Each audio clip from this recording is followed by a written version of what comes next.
আল্লাহ বলছেন, আল্লাহ তো তিনি যিনি মানুষের আগে মৃত্যু তৈরি করেছেন, এরপরে জীবিত করেছেন। তারপরে আল্লাহ মানুষদেরকে পরীক্ষা করছেন এইভাবে যে মানুষের মধ্যে কে সৎকর্ম করতে প্রতিযোগিতা করে। আমরা পৃথিবীতে ছিলাম না,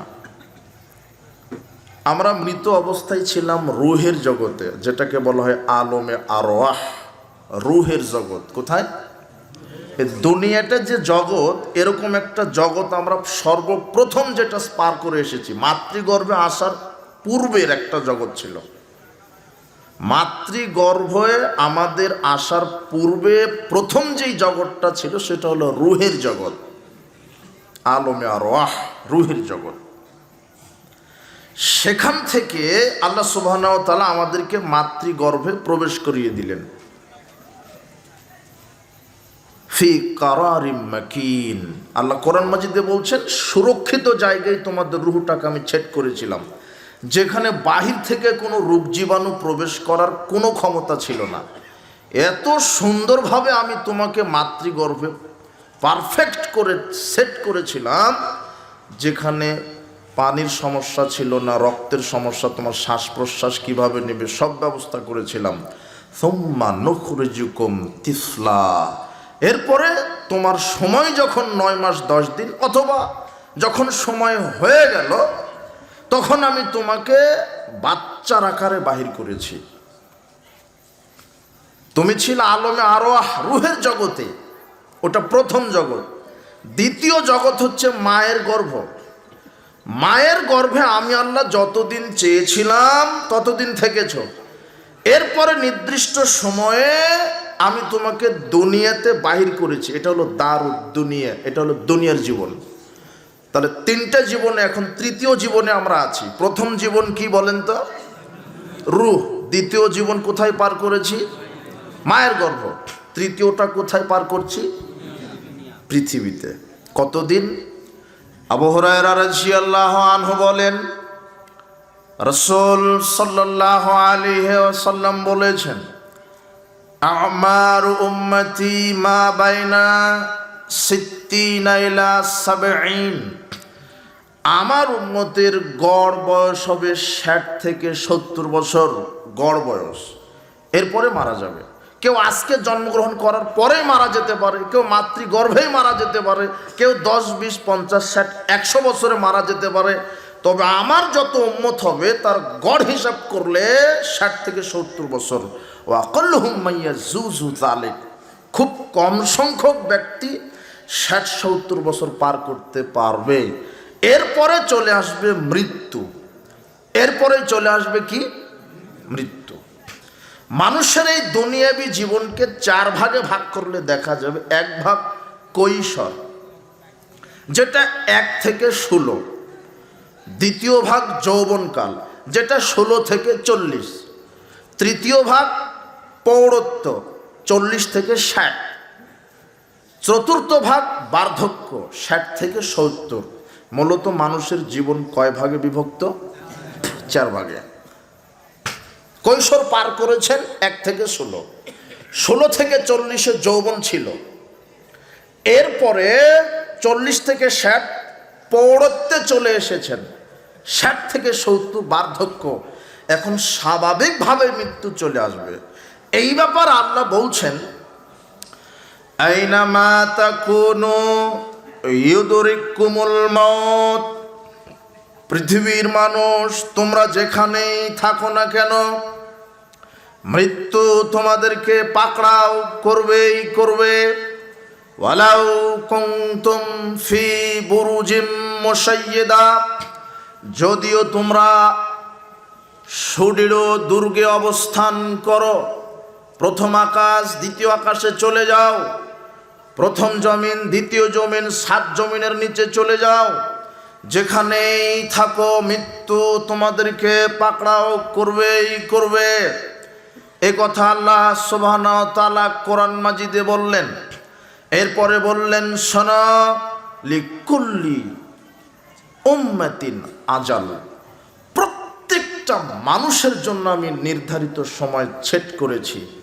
ইযা জাআ আজালুহুম, যখন নির্ধারিত সময় মানুষের শেষ হয়ে যাবে, ফালা ইস্তাখিরুনা সাআতান ওয়ালা ইস্তাকদিমুন, আমি মানুষকে এক মুহূর্তে সামনেও যেতে দিব না, পিছনেও যেতে দিব না।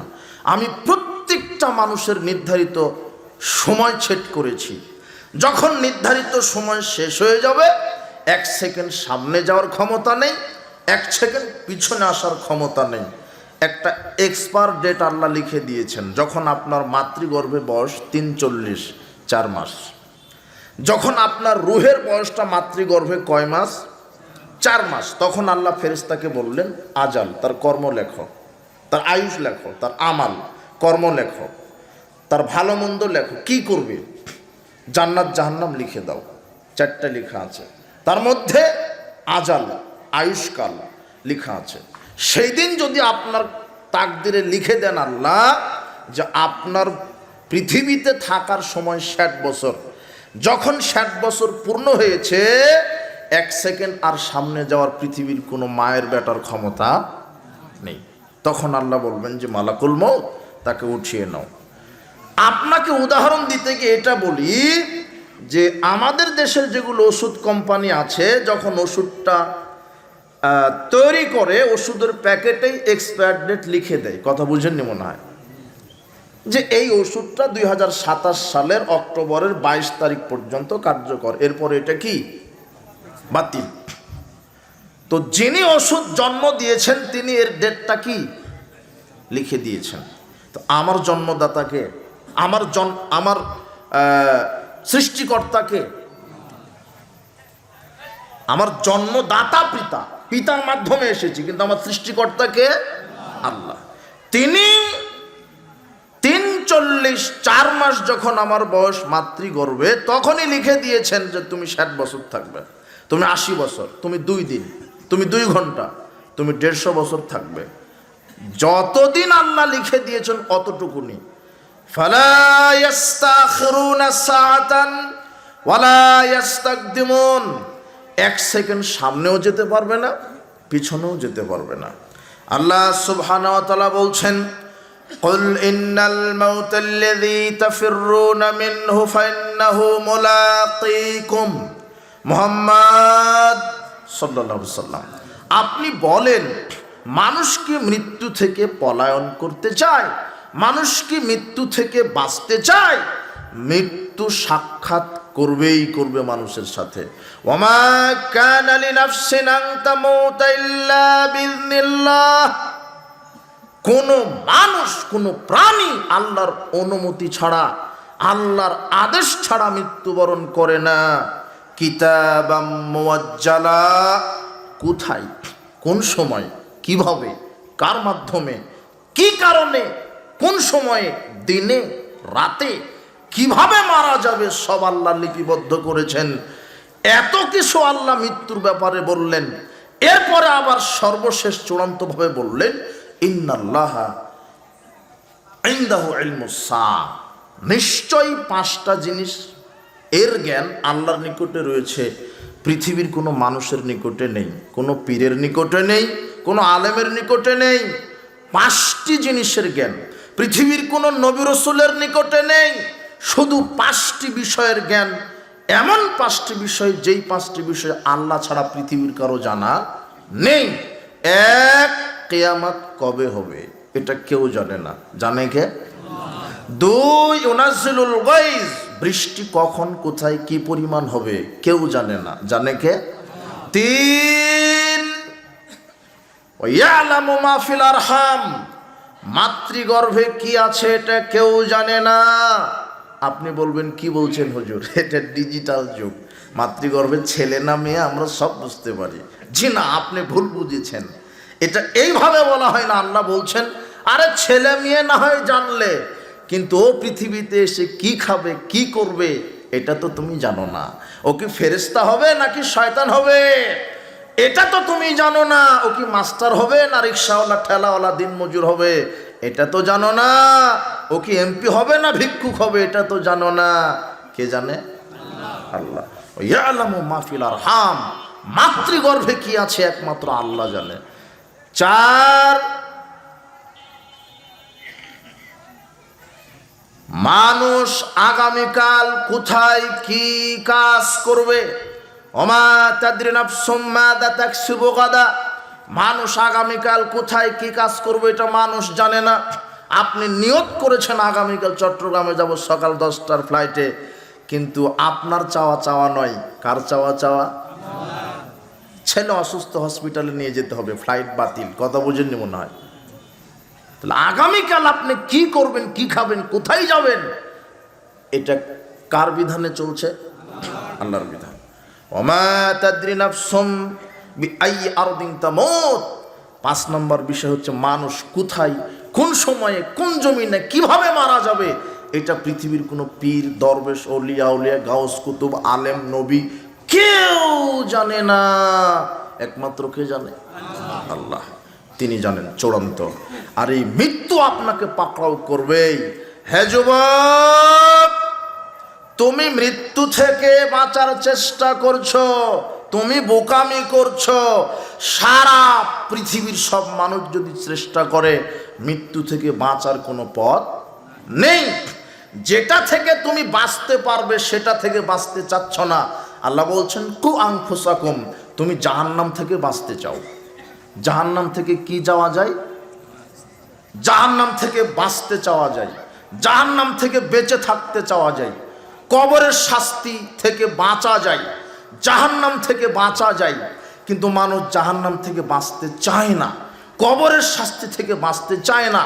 যার কারণে সমাজে সুদ, ঘুষ, জুয়া, দুর্নীতি, বেনামাজি, আপনার জেনা, ব্যভিচার, মাদকতা চালু আছে। অথচ ইচ্ছা করলে সে কবরের শাস্তি থেকে নিজেকে কি করে নিতে পারে? সে ইচ্ছা করলে নিজেকে জাহান্নাম থেকে কি করে নিতে পারে? কিন্তু ইচ্ছা করলে আপনি মৃত্যু থেকে নিজেকে বাঁচাতে, যেটা পারেন না সেটা থেকেই বাঁচতে চান, আর যেটা পারেন সেটার কোনো খবর আপনার কাছে নেই। তুমি সাবধান, আপনি সাবধান হন, মৃত্যু হবেই। আপনি তো সাধারণ মানুষ। আল্লাহ জিবরিলকে বলছেন, জিবরিল, পৃথিবীর যে সবচেয়ে ভদ্র, নম্র, শ্রেষ্ঠ মানুষ তার কাছে যাও। হয়তোবা সে ভুলে গেছে, তুমি তার কাছে যাও। কি? যা জিবরিল আলাইহিস সালাম ইলান নবী সাল্লাল্লাহু আলাইহি সাল্লাম, জিবরিল আমিন মুহাম্মদ সাল্লাল্লাহু আলাইহি সাল্লামের নিকটে এসে বলছেন, ইয়া মুহাম্মদ, হে মুহাম্মদ সাল্লাল্লাহু আলাইহি সাল্লাম, আইশ মা শিতা ফাইন্নাকা মাইয়াত।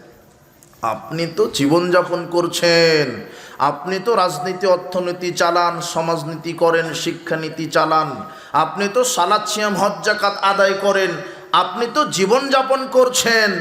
তবে কি আপনার মনে আছে যে আপনার মরে যেতে হবে? মৃত্যুর কথা স্মরণ করিয়ে দিতে আল্লাহ কাকে পাঠিয়েছেন? মুহাম্মদ সাল্লাল্লাহু আলাইহি সাল্লামের কাছে জিবরিলকে। আপনি তো সাধারণ মানুষ, কার কাছে? মুহাম্মদ সাল্লাল্লাহু আলাইহি কাছে পাঠিয়েছেন। এরপরে জিবরিল বলছেন যে ওয়ামাল মাশিতা ফাইন্নাকা মাসজিউন বিহি, আপনি যে আমলই করেন দুনিয়াতে কোনো বাধা নাই, ভালো করেন, খারাপ করেন, আল্লাহ আপনাকে ইচ্ছা শক্তি দিয়েছে। আপনি মদ খাবেন, আপনি কি চুরি করবেন, আপনি কি জেনা করবেন, নাকি আপনি এগুলি ছেড়ে দিয়ে হজ, যাকাত, তাহাজ্জুদ আদায় করবেন। আপনি ভালো করতে পারেন, ক্ষমতা, ইচ্ছা শক্তি আপনার। আপনি খারাপও করতে পারেন, ইচ্ছা শক্তি আপনার। তবে আল্লাহ বলে দিয়েছেন আপনি যেই কর্মই করেন আল্লাহ সেই কর্মের হিসাব নেবেন। এই কথা কাকে বলছেন? জিবরিল মুহাম্মদ সাল্লাল্লাহু আলাইহি সাল্লামকে। এরপরে দেখেন বাক্য, দেখেন ওয়াহবিব মান আহবাবতা ফাইন্নাকা মা ফারিকুহু। আপনি যেই দলই করেন, যেই পার্টি করেন, আপনার ক্ষমতা যতই হোক, আরে আপনার সারা পৃথিবীর মানুষ আপনার পক্ষে আছে, আপনি পৃথিবীর লিডার, নেতা, সারা পৃথিবীর সব শক্তি, সব ক্ষমতা, সব টাকা আপনার আছে, কিন্তু মনে রাখেন কবরে আপনাকে একাই যেতে হবে। কবরে আপনাকে একাই যেতে হবে। এই কথা সাধারণ মানুষকে ওয়াজ করছেন না, আপনার আমার মতো সাধারণ মানুষকে নয়।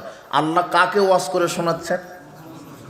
মুহাম্মদ সাল্লাল্লাহু আলাইহি সাল্লামকে। আপনি যেই দল পার্টি করেন, যতই ক্ষমতা দেখান, সারা পৃথিবীর সেনাবাহিনী আপনার হাতে, তারপরও কবরে আপনাকে একাই যেতে হবে। এই কথার লোড কত আপনি কি জানেন? এই কথার লোট কত, আপনাকে একাই কবরে যেতে হবে। এরপরে দুটা বাক্য বললেন, শারাফুল মুমিন কিয়ামুল লাইল, মুহাম্মদ সাল্লাল্লাহু আলাইহি সাল্লাম। মানুষের মর্যাদা বাড়ে রাত্রের সালাতে, মানুষের মর্যাদা আল্লাহ বাড়িয়ে দেয় রাত্রের তাহাজ্জুদে। সারা পৃথিবীর মানুষ কিছু চাইতে গেলে মানুষের কাছে তার কাছে যেতে হয়, কিন্তু শেষ রাত্রে যখন মানুষ তাহাজ্জুদে দাঁড়িয়ে বলে আল্লাহ মাগফিরলি ওয়ারহামনি ওয়াজবুরনি ওয়াহদিনি ওয়াআফিনি ওয়ারযুকনি, আল্লাহ আমাকে ক্ষমা করো, আমাকে সুস্থতা দান করো, আমাকে হেদায়েত দান করো, আমাকে রিজিক দান করো, তখন আল্লাহর কাছে আপনার যেতে হয় না, আল্লাহ সপ্তম আকাশ থেকে নেমে আপনার কাছে চলে আসেন। এটা মর্যাদা বাড়িয়ে দেন আল্লাহ। ইউনাদি মুনাদিম মিনাস সামা, আকাশ থেকে আল্লাহ বলেন, প্রথম আকাশ থেকে, মায়ুদিনি ফাস্তাজিব লাহু, কে আমাকে ডাকছে, আমি আজকে সাড়া দেওয়ার জন্য এসেছি। মায়াস আলুনি ফাউতিয়াহু, কে আমার কাছে কিছু চাই, রুজি, সুস্থতা, হেদায়েত, বরকত, রিজিক, আমার কাছে কি চাই আমি দেওয়ার জন্য এসেছি। পৃথিবীর আমার বান্দা বান্দি, আমার কাছে তোমাদের আসতে হবে না, তোমাদের দায়িত্ব শুধু আমাকে বলো, আমি দেওয়ার জন্য আমি রেডি আছি, আমি চলে আসব। কে আমার কাছে ক্ষমা চায় আমি ক্ষমা করে দিব। এইভাবে জিবরিল মুহাম্মদ সাল্লাল্লাহু আলাইহি সাল্লামকে বললেন যে রাত্রের সালাত মানুষের মর্যাদাকে বাড়িয়ে দেয়, সম্মান বাড়িয়ে দেয়। আকাশবাসী দোয়া করে, জমিনবাসী দোয়া করে, যখন আপনি সালাত, সিয়াম, হজ, জাকাত, কথা সত্য, আমানতদারিতা, ন্যায় পরায়ণ, সত্যবাদিতাই পরিপূর্ণ মানুষ হবেন, তখন আল্লাহ খুশি হয়ে জিবরিলকে বলে, জিবরিল ওই যে অমুক ব্যক্তিটা, ওই যে দেখো অমুক ব্যক্তি, আমি যা বলেছি কোরআনে তাই মানে, আমি যা বলেছি হাদিসে তাই মানে, কাজেই আমি তাকে ভালোবাসি, তুমিও ভালোবাসো। তখন জিবরিল ভালোবাসে। জিবরিল ভালোবাসার সাথে সাথে আকাশ জমিনের যত ফেরেশতা আছে সবাইকে বলে, শুনেছ হে লক্ষ কোটি ফেরেশতা, তোমরা কি শুনেছ আল্লাহ অমুককে ভালোবাসে, আমাকে ভালোবাসতে বলেছে, কাজেই তোমরা সবাই তাকে ভালোবাসো। তখন আকাশবাসীর হাজারো লক্ষ কোটি মানুষ তাকেও ভালোবাসে। আর যখন লোকটা চোর, জুয়াচোর, বদমাস, জেনাকার, ব্যভিচার, দুর্নীতিবাজ, সুদখোর, গাঁজাখোর, ইয়াবাখোর, সালাত নাই, তাহাজ্জুদ নাই, ওযু নাই, গোসল নাই, পরকাল নাই, ঈমান নাই, আমল নাই, বজ্জাত, এমন ব্যক্তিকে আল্লাহ বলেন, দেখো জিবরিল ওকে বলেছি কোরআন মানতে, হাদিস মানতে, মানেনি, আমি ওকে ঘৃণা করি, তুমি ঘৃণা করো। তখন জিবরিল ঘৃণা করার বলে, আকাশবাসী সব ফেরেশতা শোনো, ওই ব্যক্তিকে আল্লাহ ঘৃণা করে, তাই আমি ঘৃণা করি, তোমরাও ঘৃণা করো। সারা আকাশবাসীর সব ফেরেশতা তার উপরে অভিশাপ নাজিল করে। এই জন্যই মুহাম্মদ সাল্লাল্লাহু আলাইহি ওয়াসাল্লামকে বলা হলো শারাফুল মুমিন কিয়ামুল লাইল, রাত্রের ইবাদত মর্যাদা বাড়িয়ে দেয়। মানুষ আপনাকে সম্মান করবে যদি কি করেন, আপনি রাত্রের সালাত আদায় করেন।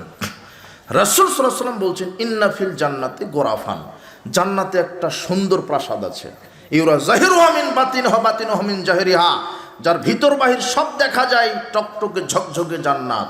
আদাল্লাহু লিমান আলানাল কালাম, এই জান্নাত চার শ্রেণীর মানুষের জন্য। এক, যাদের মুখের ভাষা খুবই নরম, হাসি মুখে কথা বলে। দুই, ওতাবা সিয়াম, যারা নফল সিয়াম রাখে, সোমবার, বৃহস্পতিবার, আরাফার সিয়াম, আশুরার সিয়াম, আইয়ামে বীজের সিয়াম, যারা বেশি বেশি নফল সিয়াম রাখে তাদের জন্য জান্নাত। ওয়াতামুত তাআম, যারা অভুক্তকে খাদ্য খাওয়ায়, যারা অসহায়, বিধবা, এতিমের মুখে খাদ্য উঠিয়ে দেয়, এই ব্যক্তির জন্য এই জান্নাত। ওয়াসাল্লা বিল্লাইল ওয়ান নাসু নিয়াম, মানুষ যখন ঘুমিয়ে থাকে তখন যে ব্যক্তি সালাতে দাঁড়ায়, এই ব্যক্তির জন্য সবচেয়ে দামি জান্নাত। মুহাম্মদ সাল্লাল্লাহু আলাইহি সাল্লামকে জিবরিল বলছেন যে আপনি রাত্রে ইবাদত করেন, মর্যাদা বাড়াবে।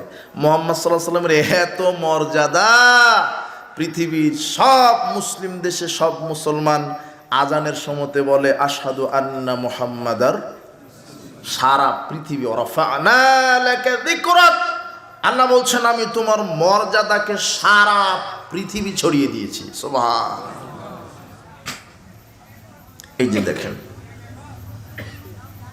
এরপরে বলছেন ওয়াইজ্জুহু ইস্তিগনাহু আনিন নাস, আর ইজ্জত সম্মান হবে মানুষের মুখাপেক্ষী হবেন না। মুখাপেক্ষী কার হবেন? আল্লাহর, তাহলে ইজ্জত সম্মান বাড়িয়ে দিবে। তো এই হাদিসটা আপনাকে যে জন্য বললাম যে সাধারণ মানুষকে তো বহু দূরের কথা, আল্লাহ জিবরাইলের মাধ্যমে কাকে মৃত্যুর কথা স্মরণ করিয়ে দিচ্ছেন? মুহাম্মদ সাল্লাল্লাহু আলাইহি ওয়াসাল্লামকে। এরপরে আমাদেরকে আল্লাহ বলছেন সূরা আসরের মাধ্যমে কি? ওয়াল আসর, সময়ের কসম, ইন্নাল ইনসানা লাফি খুসর, প্রত্যেকটা মানুষ ক্ষতির মধ্যে নিমজ্জিত। ইল্লাল্লাযিনা আমানু ওয়া আমিলুস সালিহাত ওয়া তাওয়াসাউ বিল হাক্কি ওয়া তাওয়াসাউ বিস সাবর, তবে যারা ঈমান এনেছে আর সৎ আমল করেছে, পরস্পর হকের দাওয়াত দিয়েছে, পরস্পর ধৈর্যের দাওয়াত দিয়েছে, এরা ক্ষতিগ্রস্ত নয়। প্রথমে আল্লাহ বলছেন সময়ের কসম, মানুষ ক্ষতির মধ্যে আছে। প্রখ্যাত মুফাসসির ইমাম রাজি রাহিমাহুল্লাহ তিনি 1 থেকে 30 পারার সব তাফসির লিখতে লিখতে সূরা আসরে যখন আসলেন, তখন বলছে যে আমি সূরা আসরের কি তাফসির করব, আমার মাথায় ধরছে না। আল্লাহ সময়ের কসম খেলেন কেন?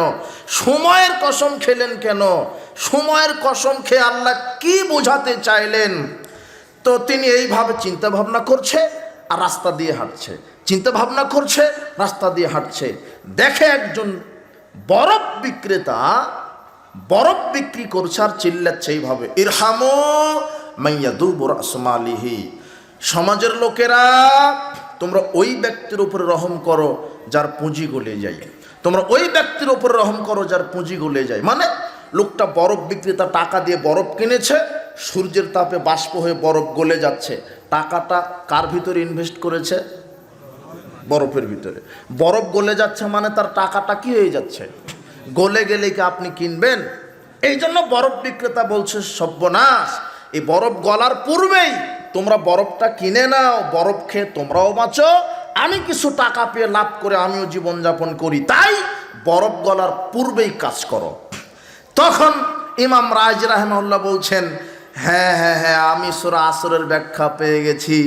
আল্লাহ সময়ের কসম খেয়ে বলছেন মানুষ ক্ষতিগ্রস্ত, মানে প্রত্যেকটা মানুষের ভিতরে আল্লাহ একটা সময় দিয়েছেন যার নাম হলো হায়াত। কি? হায়াত। বরফ যেমন গলে যাচ্ছে প্রতি সেকেন্ডে মিনিটে, মানুষের হায়াত কি হয়ে যাচ্ছে? মানুষ বলছে যে হায়াত বাড়ে, জি না, হায়াত বাড়ে না, কি হয়? ওই যে মাতৃগর্ভে 60 বছর নিয়ে এসেছেন, এখন যদি 30 বছর পার করেন তাহলে আর আছে কত বছর? একটা সেকেন্ড, একটা মিনিট, একটা দিন, একটা ঘন্টা, একটা দিন, সপ্তাহ, বছর যত চলে যাচ্ছে থেকে 1 সেকেন্ড কি সময় গলে যাচ্ছে। বরফ বিক্রেতা বরফ গলার পূর্বে যদি বরফ বিক্রি করতে পারে তাহলে লাভবান হবে। ঠিক মানুষ তার হায়াতটা ফুরিয়ে যাওয়ার পূর্বেই যদি 4টা কাজ করে, শিরক মুক্ত ঈমান, বিদআত মুক্ত আমল, আর পরস্পর হকের দাওয়াত, কোরআন সুন্নাহর দাওয়াত, আর ধৈর্য সবরের দাওয়াত, এই হায়াতটা গলে যাওয়ার পূর্বে যদি 4টা কাজ করে, তাহলে আল্লাহ বলছেন তাদের জন্য জান্নাত রেডি হয়ে আছে। এটা হলো সূরা আসর। আল্লাহ মানুষকে মৃত্যুর কথা স্মরণ করিয়ে দিয়েছেন কোন সূরার মাধ্যমে? সূরা আসর। আল্লাহ সুবহানাহু ওয়া তাআলা বলছেন তোমরা মৃত্যু থেকে পলায়ন করতে পারবে না, মৃত্যু তোমাদের আসবেই। এই জন্য মৃত্যু আসার পূর্বেই, হায়াত নামক পুঁজিটা গলার পূর্বেই সৎকর্ম করো। প্রতিটা সেকেন্ড মানুষের জীবন থেকে গলে যাচ্ছে। জ্ঞানী ব্যক্তি আলী রাদিয়াল্লাহু আনহু তিনি বলছেন, শোনো পৃথিবীর মানুষ, আর তাহালাতি দুনিয়া মুদবিরাতান, দুনিয়া পৃষ্ঠ প্রদর্শন করে চলে যাচ্ছে। যেটা যায় তার সামনে দেখা যায় না পিঠ দেখা যায়? আপনি চলে গেলে আপনার সামনে না পিছন দেখা যাবে? পিছন। আলী রাদিয়াল্লাহু আনহু বলছেন যে দুনিয়া চলে যাচ্ছে তার পিঠ দেখিয়ে। ওয়ারতাহালাতের আখিরাত মুকবিলাতান, আর আখিরাত ধেয়ে আসছে সামনাসামনি, একেবারে চক্ষু মুখ্য নিয়ে, বুক পেতে নিয়ে আখিরাত চলে আসছে। ওয়ালি কুল্লি ওয়াহিদাতিন মিনহুমা বানুন, আখিরাতের সন্তানাদি আছে, দুনিয়ার সন্তানাদি আছে। ফায়াকুনু মিন আবনাই আখিরা, তোমরা আখিরাতের সন্তানাদি হও। ওয়ালা তাকুনু মিন আবনাই দুনিয়া, দুনিয়ার সন্তানাদি হও না। ফাইনাল ইয়াউমা আমালুল হিসাব, দুনিয়াতে কর্ম চলে, আল্লাহ হিসাব নেন না। অগাদান হিসাব আমাল, আর আগামীকাল আল্লাহ শুধু হিসাব নেবেন, কর্ম করার সুযোগ দিবেন না। কথা বুঝেননি মনে হয়? দুনিয়াতে শুধু কর্ম চলে, এখানে আল্লাহ কি নেন না। আর দেখেন গাদান, হাদিসে আসছে গাদান মানে আগামীকাল, মানে আল্লাহ পরকালকে সময় দিলেন না। দুনিয়া হলো আজকে, আর আগামীকাল কি বুঝেননি মনে হয়? এখন আপনি বসে আছেন, এখন আমি বক্তৃতা দিচ্ছি, এখন যদি আমি মারা যাই তাহলে আমার আগামীকাল হয়ে যাবে। কথা বুঝেননি মনে হয়? এখন মারা গেলে আগামীকাল, মানে আজকে দুনিয়া, আগামীকাল কি পরকাল। এই কথা আলী রাদিয়াল্লাহু আনহু বলছেন। এই জন্য জীবনটা চলে যাওয়ার পূর্বেই আমাকে আমল করতে হবে, তাহলে আমি লাভবান হব। আব্দুল্লাহ ইবনে ওমর রাদিয়াল্লাহু আনহু বলেন, আখাযা রাসূলুল্লাহ সাল্লাল্লাহু আলাইহি ওয়াসাল্লাম বিবাদি জাসাদি, একদা মুহাম্মদ সাল্লাল্লাহু আলাইহি ওয়াসাল্লাম আমার বাহুটা ধরলেন, ধরে বললেন, কুন ফিদ দুনিয়া কান্নাকা গরিবুন আবিরুস সাবিলিন। আব্দুল্লাহ ইবনে ওমর, দুনিয়াতে তুমি পথিকের নাই চলো, মুসাফিরের নাই চলো। মুসাফির, ও গাড়ির জন্য অপেক্ষা করে, ও বটতলাতে একটু ছায়ায় বিশ্রাম নেয়, বিশ্রাম যখন শেষ তখন উঠে চলে যায়। গাড়ির জন্য অপেক্ষা করে, রাজশাহী রেল স্টেশনে অপেক্ষা করছে, রাত 10টায় গেছে, ট্রেন হলো 2টায় ট্রেন চলে এসেছে, ওকে আর 1 মিনিট ওখানে বসে থাকতে পারবে না? বোঝেননি মনে হয় কথা? ও হলো ট্রেনের জন্য অপেক্ষা করছে, ট্রেন কখন আসবে? রাত 2টায়। যখন এসেছে তখন কি সে ওখানে আর বসে থাকতে পারবে না? চলে যেতে হবে। তো আপনি দুনিয়াতে মুসাফির, কোন এক স্টেশনে আছেন, যখন মৃত্যু চলে আসবে, মৃত্যু মাধ্যমে কোথায় চলে যেতে হবে? কবরে। এই জন্য মুহাম্মদ সাল্লাল্লাহু আলাইহি ওয়াসাল্লাম বলছেন যে তুমি দুনিয়াতে নিজেকে মুসাফির ভাবো, আর নিজেকে কবরবাসী মনে করো, নিজেকে কবরবাসী মনে করো।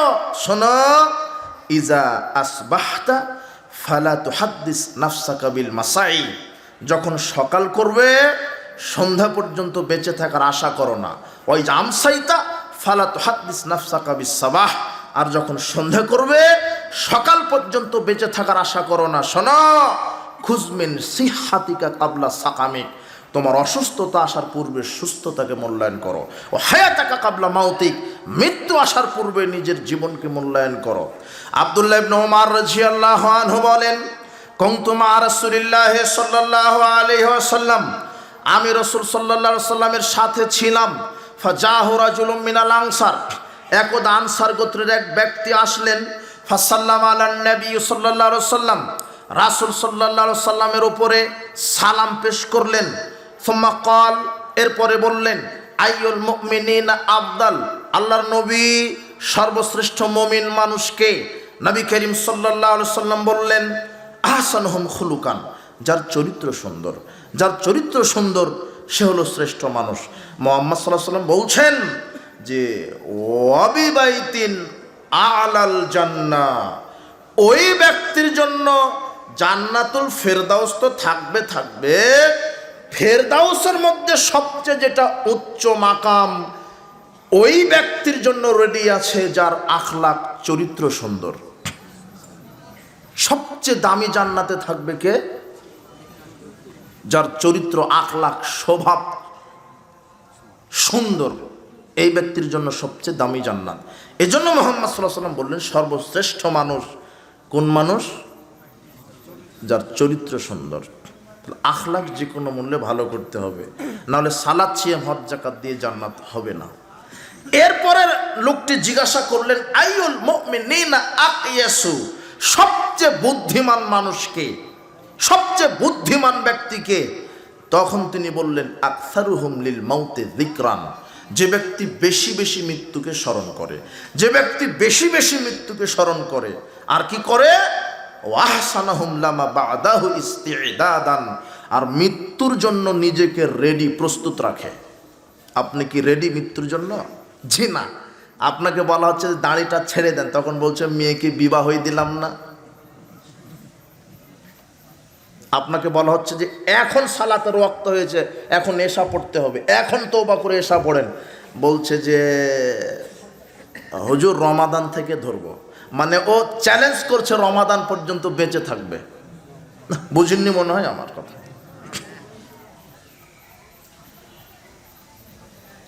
ও মানে চ্যালেঞ্জ ছুড়ে দিল, তার মানে আল্লাহর সামনে যে রমাদানে পড়বো, মানে ও রমাদান পর্যন্ত বেঁচে থাকবে। এটাই বোঝানো হচ্ছে নাকি? এটাই তো। কিন্তু সবচেয়ে জ্ঞানী মানুষ, যে সবচেয়ে নিজেকে মৃত্যুর কথা বেশি স্মরণ করে রেডি থাকে, অফিসার, কর্মকর্তা, চাকরিজীবী, এরা চিন্তা করছে যে আরে এখন চাকরি সুযোগ আছে, ঘুষ খেয়ে নি, শেষ বয়সে উমরা করে একেবারে কাফারা আদায় করে নেব। আর যে যত বড় অফিসার সে তত বড় চোর, ডাকাত আর দুর্নীতিবাজ। যত বড় যে অফিসার, আপনাকে কে বলেছে জুতা চোর, মাইক চোর, মসজিদের টিউবওয়েল চোর? এরা চোর, এরা চোর না, এরা ছোট খাটো চোর। ওই একটা জুতা চুরি করেছে, 10 টাকাতে বিক্রি করে সিগারেট খাবে, এই পর্যন্ত শেষ। একটা টিউবওয়েল চুরি করেছে, ঋণ ছিল 5,000, বিক্রি করে ঋণ দিবে, এই পর্যন্ত শেষ। এরা ছোট চোর। এদেরকে যদি ধরতে পারেন, দুটা চট থাপ্পড় দিয়ে আলাদাভাবে 10,000 টাকা দিয়ে বলবেন ভাই আর চুরি করিস না, বাদাম বিক্রি করে খা। এরা ছোট চোর। কিন্তু বড় চোর বসে আছে বাংলাদেশের ইনকাম ট্যাক্স অফিসগুলিতে, পাসপোর্ট অফিসে, ভিসা অফিসে, আপনার সচিবালয়ে, এই সরকারি চেয়ারে বসে জনগণের সার্ভিসের নামে দাগা দাগা দুর্নীতিবাজগুলি বসে বসে এরা দেশের সম্পদকে ফতুর করে দিচ্ছে। এরা হলো অরিজিনাল বড় চোর। এরা, আপনি ভূমি অফিসে যাবেন, 1 শতক জমি রেজিস্ট্রি হবে, 5 বছর ঘুরেছে শয়তান। তোমার দাদা আর তোমার চাচা 1 শতক জমি নিয়ে দ্বন্দ্ব, 50 বছর ধরে কেস চলে, তবে 1 শতক জমিনের সমাধান দিতে পারে না। তোমার নেতা, তোমার উকিল কত অযোগ্য। তুমি বাংলাদেশে দেখছো যে ওই যে সেনাবাহিনী, নৌবাহিনী এইভাবে ছেলুট মারে, হারামখুর। মরে দেখো না ফেরেশতারা কি দিয়ে মারে, তুমি খালি মরো। সব সময় রেডি থাকবেন, কিসের জন্যে? মৃত্যুর জন্য। সব সময় রেডি, সব সময় রেডি। সালাত, সিয়াম, হজ। আর এই জিহুবা কখনো জিকির বাদ দিবেন না। জিহুবা আল্লাহ দিয়েছেন শুধু জিকির করার জন্যে। মুহাম্মদ সাল্লাল্লাহু আলাইহি ওয়াসাল্লাম জিজ্ঞাসা করা হলো, আলিমনা আইয়ুল মালে খায়রুন ফানাত্তাখিদাহু। আহা ইয়া রাসূলুল্লাহ, আমরা যদি জানতাম শ্রেষ্ঠ সম্পদ কি, জমা করে রাখতাম, খরচ করতাম না, জমা করে রাখতাম, কাউকে দিতাম না। তখন মুহাম্মদ সাল্লাল্লাহু আলাইহি ওয়াসাল্লাম বলছেন যে আফদালুহু লিসানুন যাকির, তোমার এই পৃথিবীতে শ্রেষ্ঠ সম্পদই হলো ওই জিহুবা, যেই জিহুবা বলতে পারে সুবহানাল্লাহি ওয়া বিহামদিহি, যেই জিহুবা বলতে পারে আস্তাগফিরুল্লাহ, যেই জিহুবা বলতে পারে লা ইলাহা ইল্লাল্লাহ, যেই জিহুবা বলতে পারে আল্লাহু আকবার। একবার আল্লাহু আকবার বললে উহুদ পাহাড় সমান নেকি, একবার সুবহানাল্লাহ বললে উহুদ পাহাড় সমান নেকি। আর সুবহানাল্লাহি ওয়া বিহামদিহি একবার বললে তামলানে মা বাইনাস সামাওয়াতি ওয়াল আরদ, 7 আকাশ 7 জমিনের মাঝের যতটুক জায়গা আছে সব আল্লাহর নেকিতে পরিপূর্ণ করে দিবেন। এই জিহুবা দিয়ে আল্লাহ সৃষ্টি করেছেন, জিকির করবেন সুবহানাল্লাহ, আলহামদুলিল্লাহ, লা ইলাহা ইল্লাল্লাহ, সুবহানাল্লাহ, আলহামদুলিল্লাহ, লা ইলাহা ইল্লাল্লাহ, আল্লাহু আকবার, সুবহানাল্লাহি ওয়া বিহামদিহি, সুবহানাল্লাহিল আযীম, সুবহানাল্লাহি ওয়া বিহামদিহি, সুবহানাল্লাহিল আযীম। বলছিলাম উপস্থিত বৈঠকের মুসলিম দিনী ভাই বোন, সবচেয়ে জ্ঞানী মানুষ যে বিসিএস ক্যাডার, সচিব, আর্মি, র্যাব, পুলিশ, মাওলানা, মুহাদ্দিস, এরা সবচেয়ে জ্ঞানী নয়। সবচেয়ে জ্ঞানী মানুষ যে নিজেকে বেশি বেশি মৃত্যুর জন্য প্রস্তুতি নিয়ে রাখে। বুঝেননি মনে হয় কথা? আপনি বড় মাওলানা হয়ে কি করবেন যদি আমলই না থাকে? আমি ওটা সামনে নিয়ে আসছি। মাওলানা সাহেব কত বিপদে, একটু আমি আপনার ধৈর্য কামনা করছি, একটু বসে থাকেন। মাওলানা সাহেব কত বড় বিপদে। আমল যদি না থাকে, সার্টিফিকেট, বংশ, ক্ষমতা আর মাওলানা দিয়ে কাজ হবে না। এই জন্য মুহাম্মদ সাল্লাল্লাহু আলাইহি ওয়াসাল্লাম বলছেন সবচেয়ে জ্ঞানী মানুষ যে বেশি বেশি মৃত্যুকে স্মরণ করে আর মৃত্যুর জন্য রেডি থাকে। আনাস রাদিয়াল্লাহু আনহু বলেন, নবী করিম সাল্লাল্লাহু আলাইহি ওয়াসাল্লাম বলেছেন, ইয়াতবাউল মাইয়িতা সালাসাতুন, মানুষ যখন মারা যায় কবরে তার সাথে 3টা সম্পদ যায়। ফায়ারদুসনানে দুইটা ফিরে আসে, ওয়ায়াফকা মা হুয়া আহেদ, একটা তার সাথে থেকে যায়, ফায়াতবাহু মালু আমালুহু ওয়া আহলুহু, তার সাথে যায় তার খাটিয়ে, খাটিয়ে না কি বলেন আপনারা, খাটিয়ে তার সাথে যায় এলাকার লোক, পরিবারের লোক, আর তার সাথে যায় তার 60-70-90 বছরের আমল। আমল ভালো হতে পারে, আমল খারাপ হতে পারে, যেটাই করেছেন সেটা আপনার সাথে সাথে যাবে কোথায়? কবরে। কোথায় যাবে? কবরে। তিনটা জিনিস যায়, খাটিয়ে, এলাকার লোক, আমল। খাটিয়া ফিরে আসে আপনার প্রাণের ভাই, প্রাণের পিতা, স্ত্রী ফিরে চলে আসে, থেকে যায় কি? আমল। থেকে যায় আমল। আল্লাহ সুবহানাহু ওয়া তাআলা বলছেন, ইসাব্বিতুল্লাহুল্লাযিনা আমানু বিল কাউলিস সাবিত ফিল হায়াতিদ দুনিয়া ওয়া ফিল আখিরাহ। আল্লাহ বলছেন, যারা প্রতিষ্ঠিত বাণীর উপরে কায়েম থাকবে, যারা আমার প্রতিষ্ঠিত বাণীর উপরে কায়েম থাকবে। প্রতিষ্ঠিত বাণী কি? লা ইলাহা ইল্লাল্লাহ। প্রতিষ্ঠিত বাণী কি? লা ইলাহা ইল্লাল্লাহ। এর মানে কি বুঝেন? আল্লাহ ছাড়া কোনো মাবুদ নেই এটা নয়। এর মানে হচ্ছে আল্লাহ ছাড়া সত্য কোনো মাবুদ নেই, কোনো আইনদাতা নেই, কোনো বিধানদাতা নেই, কোনো রাজ্জাক নাই, কোনো সুপারিশের ক্ষমতাধর নাই, কোনো মালিক নাই, কোনো সৃষ্টিকর্তা নাই, কোনো জীবনদাতা নাই, কোনো বিধানদাতা নাই, কোনো ইবাদত পাওয়ার কোনো মালিক নাই, কোনো সেজদা পাওয়ার কোনো মালিক নাই, কোনো ক্ষমাকারী নাই, কোনো সন্তানদাতা নাই, কোনো রুজিদাতা নাই, কোনো বিধানদাতা নাই, ইল্লাল্লাহ, একমাত্র কে ছাড়া? এর উপরে যারা কায়েম থাকবে। কিন্তু যারা সালাত আদায় করছে মসজিদে আল্লাহু আকবার বলে, আর রাজনীতি করছে মানুষের তৈরি করা মতবাদে, এদের সেলুট যে কত প্রকার হবে, আল্লাহ এদেরকে হেদায়েত দান করো। আমি আজকে এই বক্তব্য দিলাম না রাজনীতির বক্তব্য, আমাকে বিষয় দেওয়া হয়েছে কবরের, আপনাকে একটু কবরের জীবনটা শোনানোর চেষ্টা করছে। আল্লাহ তুমি কবুল করো। একটু আল্লাহ বলছেন যে যারা প্রতিষ্ঠিত বাণীর ওপরে কায়েম থাকে, কায়েম থাকলে কি হবে? এখানে আর একটা তথ্য আপনাকে দিয়ে যাই। আপনি যে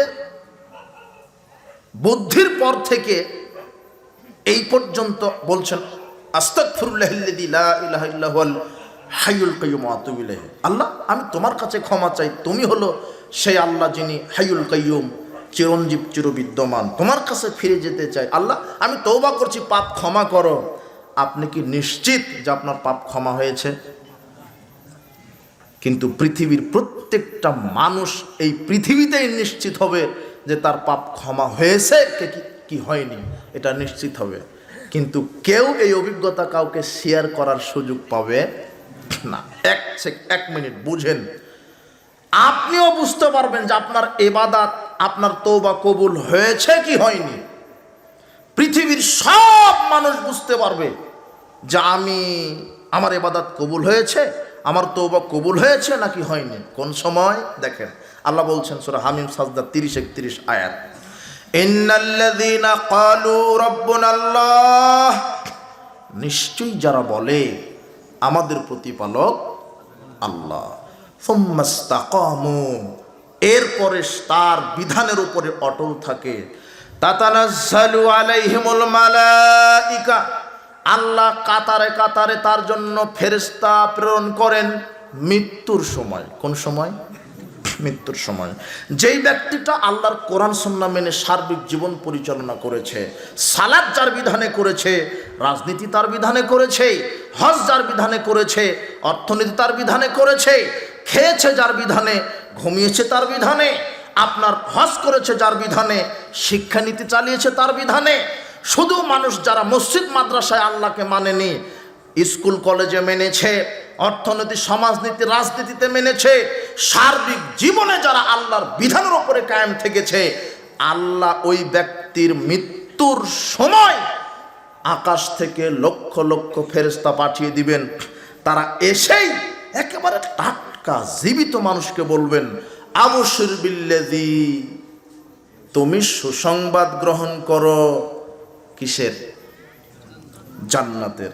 আল্লাতী কুনতুম তুআদুন, আপনি জীবিত থাকা অবস্থায় আপনাকে কে সুসংবাদ দিচ্ছে জান্নাতের? আপনি কিন্তু মরেননি, জীবিত, কিন্তু কাউকে বলতে পারছেন না, সেই ক্ষমতা আপনার কি নাই।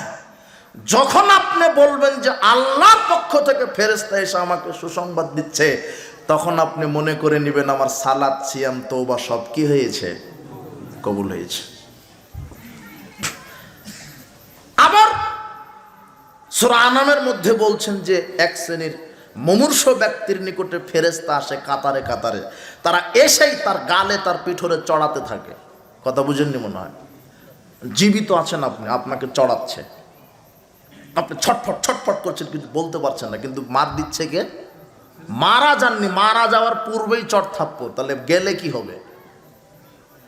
যখন দেখছেন যে ফেরেশতা আপনাকে চড়াচ্ছে, তখন বুঝতে হবে আপনার জীবনের সালাত, সিয়াম, হজ, যাকাত, তওবা কি হয়নি। দুনিয়াতেই বুঝতে পারবেন আপনি, দুনিয়াতেই, পরকালে নয়, দুনিয়াতে। বারা বিন আযিব রাদিয়াল্লাহু আনহু বলেন, রাসূল সাল্লাল্লাহু আলাইহি ওয়াসাল্লাম বলেছেন, ইন্নাল আবদাল মুমিনা, যখন কোনো মুমিন ইন কানা ফি ইনকিতাইম মিনাদ দুনিয়া, দুনিয়া থেকে বিদায় নেওয়ার মুহূর্তে চলে আসে, ওয়া ইকবালিন মিনাল আখিরা, আর আখিরাতের দিকে যাওয়ার জন্য প্রস্তুতি হয়, নাযালা ইলাইহি মিনাস সামায়ে মালাইকা, আল্লাহ আকাশ থেকে একদল ফেরেশতা পাঠান। যদি সেই ব্যক্তি মুমিন হয়, ওই মুমিনের নিকটে একদল ফেরেশতা পাঠান, বিদুল উদু, একেবারে উজ্জ্বল চেহারার ফেরেশতা। উজ্জ্বল চেহারা কেমন? কান্না উজুহাহুমুশ শামস, সূর্যের মতো উজ্জ্বল, একেবারে সূর্যের মতো উজ্জ্বল একদল ফেরেশতা আসে। এসে কি করে? হাত্তা ইয়াজলিসু মিনহু মাদ্দাল বাসারে, তার চোখের দৃষ্টি যত দূর চলে গেছে তত দূর বসে থাকে। মাআহুম, তাদের সাথে থাকে কি? কাফানুম মিন কাফানিল জান্নাহ, আকফানুল জান্নাহ, জান্নাতের কাফন থাকে। ফেরেশতাদের হাতে কিসের কাফন? মনে হয় বুঝেননি, খুব ব্রেনটা নিউট্রাল করেন। মারাই যাননি, দুনিয়াতেই জান্নাতের কাফন, জীবিত থাকতেই আল্লাহ পাঠিয়ে দিয়েছেন, যদি আপনি মুমিন হন। মারা যাননি, দুনিয়াতেই আছেন। ফেরেশতারা আপনার আত্মাটাকে রিসিভ করার জন্য, ও হানুতুন মিন হানুতিল জান্নাহ, জান্নাতের সুগন্ধি থেকে কিছু সুগন্ধি আর জান্নাতের কাফন থেকে কাফনের কাপড় নিয়ে আপনার চোখের দূর যত দূর তত দূর দাঁড়িয়ে আছে আপনার আত্মাটাকে কি করার জন্য? রিসিভ করবে। ইয়াজি ও মালাকুল মউত, এখন মালাকুল মউত চলে আসবে। হাত্তা ইয়াজলিসা ইনদা রাসিহি, এসে তার মাথার কাছে বসে। মালাকুল মউত মানুষের মাথার কাছে বসে। যদি লোকটা মুমিন হয়, তখন মালাকুল মউত বলবে, আইয়াতুহান নাফসুত তাইয়্যিবা, হে পবিত্র আত্মা, উখরুজি ইলা মাগফিরাতিম মিনাল্লাহি ওয়া রিদওয়ানিন, তুমি বের হয়ে আসো আল্লাহর ক্ষমার দিকে, আল্লাহর সন্তুষ্টির দিকে। তুমি ক্ষমা প্রাপ্ত হয়েছো, তুমি আল্লাহর সন্তোষ ভাজন হয়েছো, তুমি বের হয়ে আসো। যখন মালাকুল মউত বলে, মালাকুল মউতের হাত ঢোকাতে হয় না আত্মা নেওয়ার জন্য, শুধু বলে যে বের হয়ে আসো, তখন মুমিন ব্যক্তির আত্মাটা বের হয়। কিভাবে জানেন? রাসূল সাল্লাল্লাহু আলাইহি ওয়াসাল্লাম বলছেন, তাখরুজু তাসিলু কামা তাসিলুল কাতরাতু মিন ফিস সিকায়ে, গ্লাস কাট করলে গ্লাস থেকে যেমন পানি আপনা আপনি পড়ে যায়, মুমিন ব্যক্তির রূহটা আপনা আপনি মালাকুল মউতের হাতে চলে আসে। মানুষ বুঝতে পারে না, মুমিন ব্যক্তি বুঝতে পারে না। প্রতিপালক, তোমার কাছে দোয়া করি, রাত্রের অর্ধ সময় চলে যাচ্ছে। তোমার আর একটা হাদিস আছে, তুফতাহু আবওয়াবুস সামায়ে নিসফাইল লাইল, অর্ধরাত্রে আকাশের দরজা খোলা হয় দোয়া কবুলের জন্য। আজকে আমি সহ সবাই তোমার কাছে দোয়া করছি, প্রতিপালক, মৃত্যুর সময় যেন আমাদের ভালো মৃত্যু হয়, আমাদের আত্মাটা যেন পানির মতো বের হয়, আমরা যেন বুঝতে না পারি, আমরা যেন ক্ষমা নিয়ে তোমার সন্তোষ নিয়ে কবরে যেতে পারি, তুমি কবুল করো। মালাকুল মউত আত্মাটা নেওয়ার সাথে সাথে 1 সেকেন্ড দেরি করে না। ওই যে রিসিভার, বুঝেননি মনে হয় কথা, এই যে নাও নাও নাও, তোমরা নাও, আহা জান্নাত থেকে এসেছো তোমরা, নাও। লক্ষ কোটি ফেরেশতা রোমালে পেঁচিয়ে নিয়ে, জান্নাতের কাফনে পেঁচিয়ে নিয়ে, সুগন্ধি দ্বারা ঘিরে নিয়ে প্রথম আসমানে চলে যায়। গিয়ে দরজায় ঠক ঠক ঠক ঠক, ভিতর থেকে বলে কে? আরে আমরা ফেরেশতা, অমুক যোগ্য সন্তানের রূহ নিয়ে এসেছি, তাড়াতাড়ি দরজা খোলো। সাথে সাথে দরজা খুলে দেওয়া হয়। দ্বিতীয় আসমানে একই ঘটনা, তৃতীয়, চতুর্থ, সপ্তম আসমানে যখন চলে যায়, তখন আল্লাহ বলে, শোনো ফেরেশতা মণ্ডলী, ও তো দামি মানুষ, আমার সৎবান্দা, ওর নামটা ইল্লিনে সপ্তম আকাশের উপরে লিখে আত্মাটা নিয়ে তার কবরেই চলে যাও। তখন ফেরেশতারা ইল্লিনে তার নামটা লিখে দিয়ে রূহটা নিয়ে তার কবরে চলে আসে। যখন মুমিন ব্যক্তিকে এখন কবর দেওয়া হলো, এদিকে ফেরেশতারা আত্মা নিয়ে চলে যাচ্ছে, আর মারা যাওয়ার সাথে সাথে আপনি কি করছেন? গোসল কাফন, বোঝেননি মনে হয়। এরপরে কবরে দিয়ে দিলেন মুমিন ব্যক্তিকে।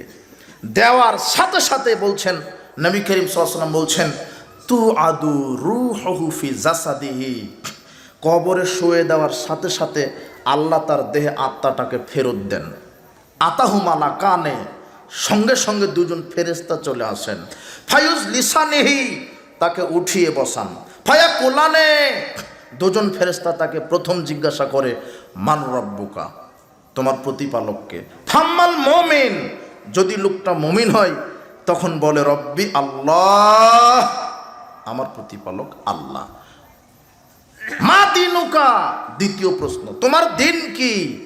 দিন ইসলাম, বলে আমার দিন ইসলাম। মাহাদার রাজুল আল্লাযী বুইসা ফিকুম, বলো তো, স্মরণ করো তো, তোমার উপর একজন নবীকে প্রেরণ করা হয়েছিল, তার নাম কি? তখন মুমিন ব্যক্তি চট করে উঠে, হুয়া আব্দুল্লাহ, আশহাদু আন্নাহু আব্দুল্লাহি ওয়া রাসূলুহু, আরে আমি সাক্ষ্য দিচ্ছি ওটা হলো আল্লাহর দাস, আল্লাহর নবী, আল্লাহর রাসূল, আমি সাক্ষ্য দিচ্ছি। তখন দুইজন ফেরেশতা বলে, বাহ চমৎকার হয়েছে, মায়ুদ্রিকা, তুমি কিভাবে জানলে? তখন মুমিন ব্যক্তির পাওয়ার দেখেন, বলছে, বলো কি বেটা, কারণ তো কিতাব আল্লাহ, আমি জানবো না তো তুমি জানবে?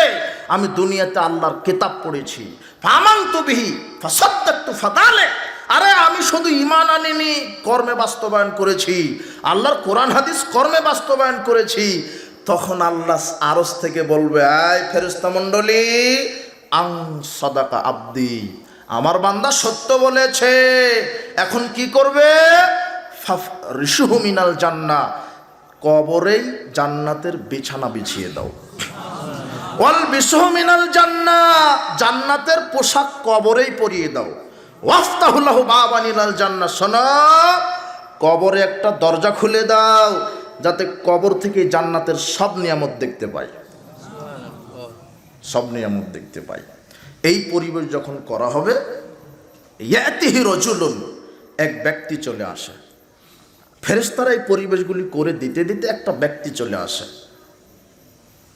আহসানুল ওয়াজি হাসানুস সিয়াব, এত সুন্দর সুদর্শন চমৎকার ব্যক্তি।